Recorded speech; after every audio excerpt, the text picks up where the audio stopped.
Hello everyone, I am Sai Brahmarambika of Textile Technology. Today we are going to discuss topic Introduction to Textiles. Let us go to the contents of this chapter. Contents include textile elements, classification of textile fibers, count systems and their conversions, physical and chemical properties of textile fibers. Firstly, textile elements.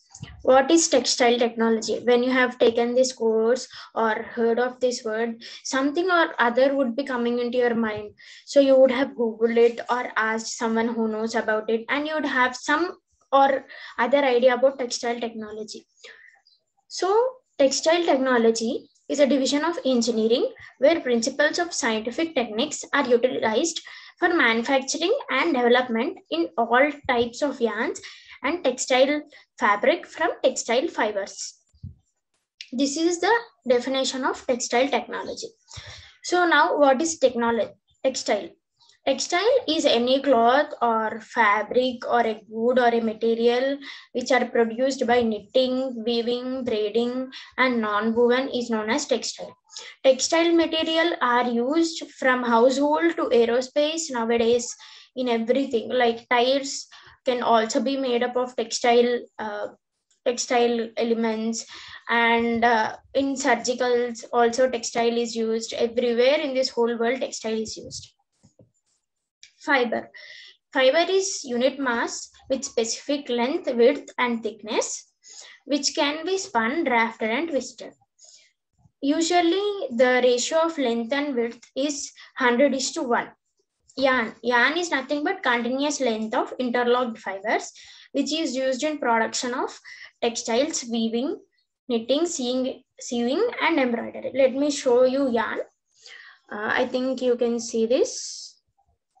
These are some yarns I have taken from a fabric. These are yarns I have taken from a fabric.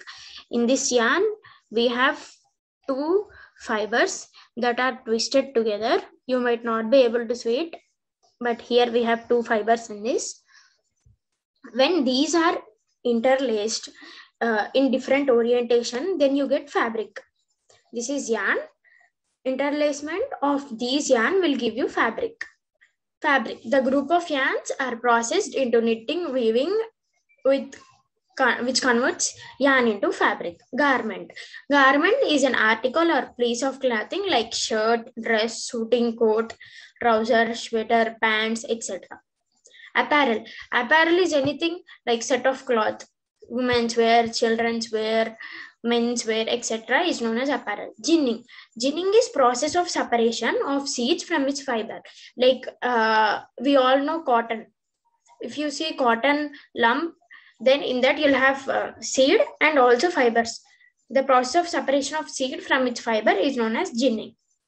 Mixing is process in which 2 or 3 varieties of same kind of fibers are mixed in specific proportion to get different properties, the properties which we actually need.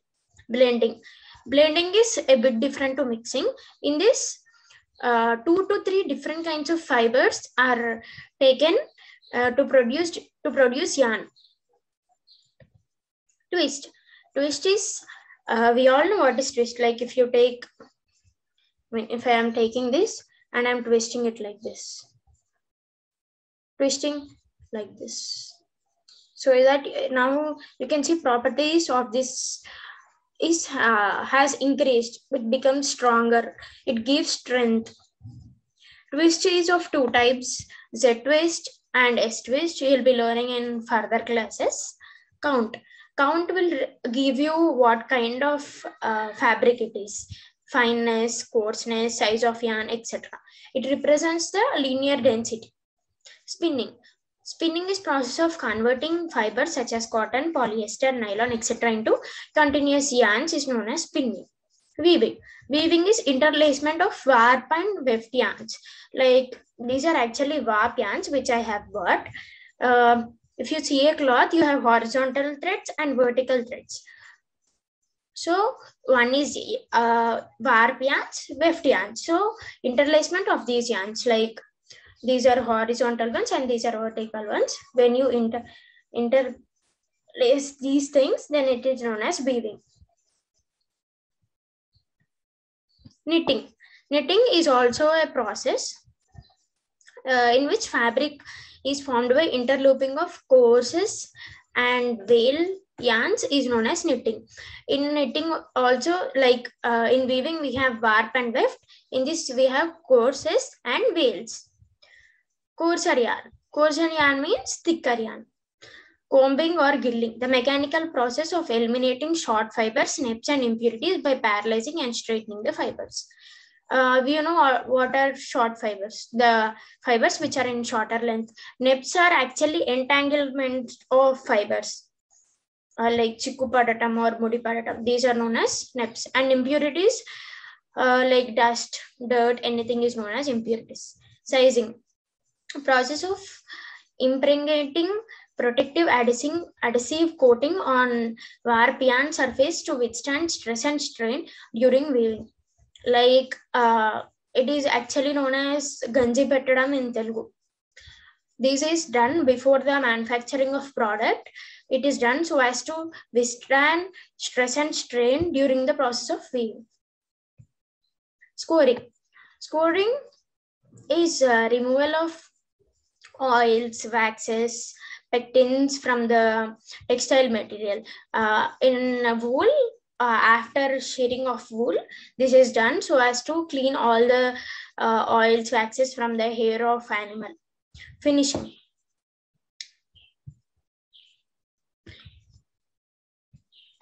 After textile fibers made, they have gone through different chemical and mechanical process so as to improve the adhesive physical properties. Dyeing. Dyeing is process of adding or applying color to ready for dyeing fabric is known as dyeing. Classification of textile elements. Textile elements are classified on the base of source. They are classified as natural and man-made. In natural, we have mineral, animal, and vegetable. Natural are the ones which we get from nature directly. Man-made are the ones which man is producing or making. In mineral, we have some examples. In animal, it is divided into two more: secretion and hair fibers. Hair fiber include like camel hair, goat hair, sheep hair, etc. Secretion is silk. Silkworms secrete the silk at different stages of their life. Vegetable, in vegetable we have bast fiber, leaf fiber, seed fibers, fruit fiber, wood fibers, stalk fibers, grass fibers, etc. Examples are also given in the slide. Man-made. Man-made are further divided into three: refractory fibers, natural polymer fibers, and synthetic fibers. In natural polymer fibers, we have three more divisions: regenerated cellulose fibers, regenerated protein fiber, cellulose ester fiber. Regenerated cellulose fibers are the fibers which are regenerated from the natural ones, and same as with regenerated protein fibers also. And we also have some examples of regenerated cellulose, that is viscose and rayon. And regenerated protein fibers are anzole. Cellulose ester fibers are acetate fibers.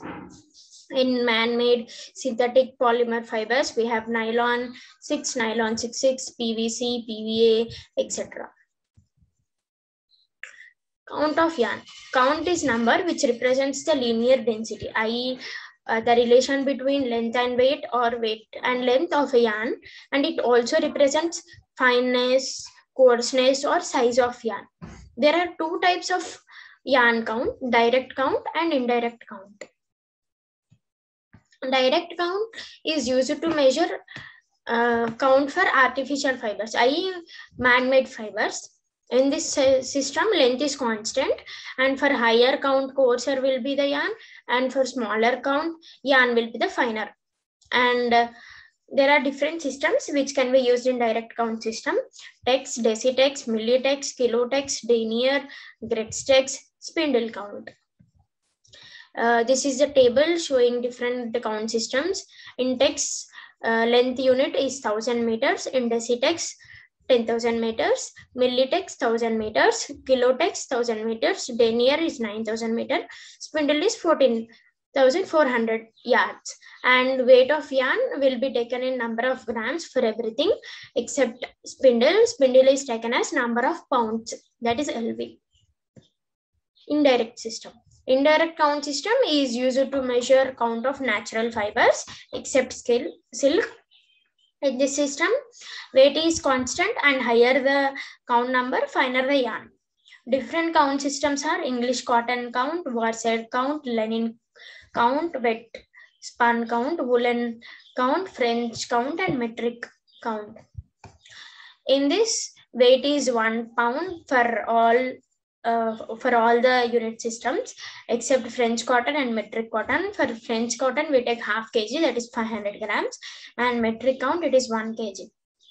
English count, we have length in number of 840 yards, and worsted in number of 560 yards, linen in 240 yards, woolen in 256 yards, and French count in 1000 meters, and metric in 1000 meters. This is the table which will be useful between conversions of different counts. We have tex, detex, denier, cotton, English cotton, metric, worsted, and woolen. Now let us come to the last topic, physical and chemical properties of textile fibers. When you take a fiber, it should possess some properties so that it can be used to make a yarn, and that yarn will give you a garment.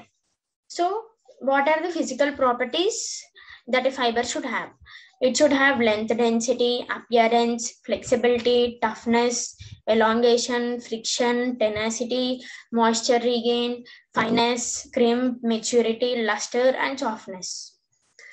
When you take maturity, if it is less than matured or more than matured, then that fabric or fiber which you make with them may not be very useful.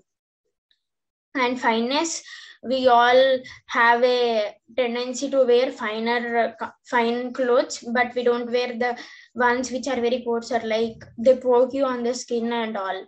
Luster, cloth should look very good on you, so it should have good luster. And softness, you should also have good softness of cloth. Mechanical properties. Mechanical properties which a fabric possesses are strength, elasticity, extensibility, rigidity, thermal conductivity, static electrification. And it also has some chemical properties, like it acts differently with action of acid, action of base, bleaching, and how much can it prevent itself from sunlight, insects, heat, etc.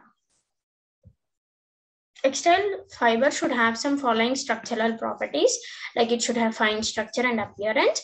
Microstructure include cross-sectional view and longitudinal view. So we can say that if we want to judge a fabric as textile fiber, it should have some of the above properties. Thank you. I hope you have understood this lecture.